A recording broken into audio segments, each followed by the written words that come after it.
का हाल बा तोहार। मैंने ढेर सारे एग्जॉटिक गपीज को मंगवाया है सीके गपी फिश फार्म से, जो कि केरला में लोकेटेड है। तो जल्दी से इस बॉक्स को अनबॉक्स करते हैं। 7 से 8 दिन लग गया इन गपीज को मेरे यहाँ पर आने में। तो अब जल्दी से इन सभी पैकेट्स को एक एक करके खोलते हैं। लास्ट वाला पैकेट सबसे बड़ा है, तो उसके अंदर कौन कौन सी एग्जॉटिक गपीज है, इसको देखने के लिए आप इस वीडियो में अंत तक बने रहिएगा। और आप इस चैनल को सब्सक्राइब करना बिल्कुल मत भूलिएगा, ये आपके लिए फ्री है। आपके एक सब्सक्राइब से मुझे काफी मोटिवेशन मिलता है इस तरह के इंटरेस्टिंग वीडियोस बनाने के लिए। लेकिन उससे पहले मैं क्यों ना आपको अपने पुराने एग्जॉटिक गपीज जो कि मैंने इससे पहले मंगवाए थे उनका अपडेट दे देता हूँ। उनका अपडेट काफी सैड है। कुछ को डिलीवरी में लॉस करने के बाद मेरे पास जो बाकी एग्जॉटिक गपीज थी वो काफी हेल्दी थी, मेरे यहाँ पर अच्छे से, बहुत ही अच्छे से रह रही थी।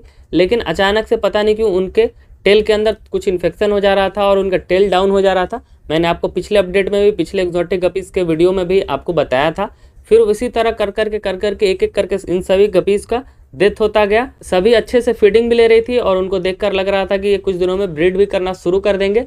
लेकिन पता नहीं उनको कौन सा डिजीज लग गया था। शायद हो सकता है कि ये इतने दूर से ट्रेवल करके आई हैं केरला से यहाँ पर बिहार में, जिसके कारण ये यहाँ के पानी में अच्छे से एडजस्ट नहीं हो पा रही थी। फिलहाल तो मेरे पास बस फुल ब्लैक का ही पेयर बचा है, बाकी सभी एग्जॉटिक गपीज एक एक करके मर गई। मुझे काफी बुरा लग रहा था, मैंने काफी कोशिश किया, काफी ट्राई किया, लेकिन एक भी एग्जॉटिक गपी बची नहीं। इसीलिए मैंने फिर से सीके गपीज से कुछ और एग्जॉटिक गपीज मंगवाया है, ताकि मैं यहाँ पर अपने यहाँ पर एग्जॉटिक गपीज को ब्रीड कर पाऊँ। तो चलिए अब जल्दी से बॉक्स को खोलते हैं और इन सभी पैकेट्स को बाहर निकालते हैं और एक एक करके इन सभी को ओपन करते हैं। ये गपीज तो मुझे 2-3 दिन पहले ही डिलीवर होने वाली थी, लेकिन पता नहीं क्यों थोड़ा सा डिले हो गया। इस सबसे पहले वाले पैकेट के अंदर पता नहीं कौन सी एग्जॉटिक गपी थी, ये ऑलरेडी इस पैकेट के अंदर ही मरी पड़ी है।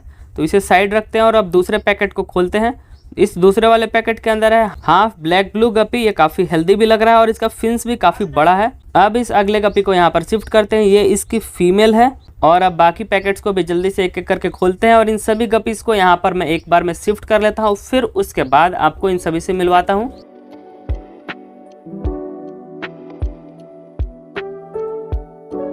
इन सभी गपीज को मैंने इस जार के अंदर निकाल लिया है। जार भी पूरा फिल हो गया है। यहाँ पर आपको ये सभी एग्जॉटिक गपीज दिख रही होंगी। 2 गपीज सर्वाइव नहीं कर पाई, वो ऑलरेडी पैकेट के अंदर ही मरी पड़ी हैं। ये वाले पैकेट के अंदर तो जो गपी थी पता नहीं वो रॉट हो गई कि क्या, इस पैकेट के अंदर एक भी गपी नहीं मुझे दिख रहा है। दूसरे वाले पैकेट के अंदर मोज़ैक गपी था, लेकिन वो भी सर्वाइव नहीं कर पाया। यहाँ पर है हमारा मोज़ैक का मेल जो कि सर्वाइव नहीं कर पाया। शायद 1-2 दिन पहले ये पैकेट मुझे डिलीवर हो जाता, ये पार्सल डिलीवर हो जाता तो ये बच जाता, लेकिन इसकी फीमेल मुझे प्रेग्नेंट लग रही है, उसके पेट में बेबीज लग रहे हैं, तो शायद मैं इस लाइन को रिकवर कर पाऊँ। पहले के कंपैरिजन में ये गपीज बहुत हेल्दी हैं। साथ ही मुझे एक नई वैरायटी की गपी भी मिली है, प्लेटिनम HB ब्लू। ये भी बहुत सुंदर है। अब इन गपीज को जल्दी से इनके नए सेटअप के अंदर शिफ्ट करते हैं। जो मेरा पुराना वाला कंटेनर था, इससे पहले मैंने जहाँ पर अपनी सभी एग्जॉटिक गपीज को रखा था, उन्हीं कंटेनर्स को मैंने अच्छे से क्लीन किया, धूप के अंदर सुखाया ताकि इसके अंदर डिजीज कोई भी ना रहे। फिर उसके बाद फ्रेश पानी भर के इस पानी को पुराना होने दिया और अब जाके मैं इन सभी गपीज को यहाँ पर शिफ्ट करने वाला हूँ। सबसे पहले मैं इन दोनों ग्लासेस के अंदर मेल और फीमेल को अलग करने वाला हूँ। कुछ दिनों के लिए मैं मेल और फीमेल दोनों को अलग अलग करके देखने वाला हूँ। अगर इनके अंदर कोई डिजीज या कुछ वैसा सिम्टम नहीं दिखता है, फिर उसके बाद इन सभी को एक साथ कर देंगे, मतलब कि मेल फीमेल को एक साथ करके इनका ब्रीडिंग शुरू करवाएंगे। इस वाले ग्लास के अंदर है टोटल 6 फीमेल्स, 1 फीमेल एक्स्ट्रा है। बड़े वाले पैकेट के अंदर 2 रेड टेल डम्बो ईयर की फीमेल्स थी, लेकिन इनका मेल सर्वाइव नहीं कर पाया। और इस वाले ग्लास के अंदर है टोटल हमारे 3 मेल्स। अब इनके अंदर मैं थोड़ा थोड़ा मिथिलीन ब्लू भी डाल देता हूँ। अगर इनके अंदर कोई फंगल इन्फेक्शन या कोई वैसा डिजीज होगा तो वो क्योर हो जाएगा, ज्यादा स्प्रेड नहीं होगा, ज्यादा मछलियों में फैलेगा नहीं। इसके बाद अब मैं इन दोनों को एक्लिमेट होने के लिए यहाँ पर रख देता हूँ। 15 से 20 मिनट तक हम इनको यहाँ पर एक्लिमेट करेंगे, फिर उसके बाद इनको यहाँ पर रिलीज कर देंगे, छोड़ देंगे। एक के अंदर है मेल और एक के अंदर है सभी फीमेल्स। तो 15 से 20 मिनट हो गया है। अब जल्दी से इन सभी गपीज को यहाँ पर शिफ्ट करते हैं। हमारे ब्लू ब्लैक गपी की फीमेल ऑलरेडी जंप करके बाहर आ चुकी है। अब इन सभी फीमेल्स को भी यहाँ पर रिलीज करते हैं।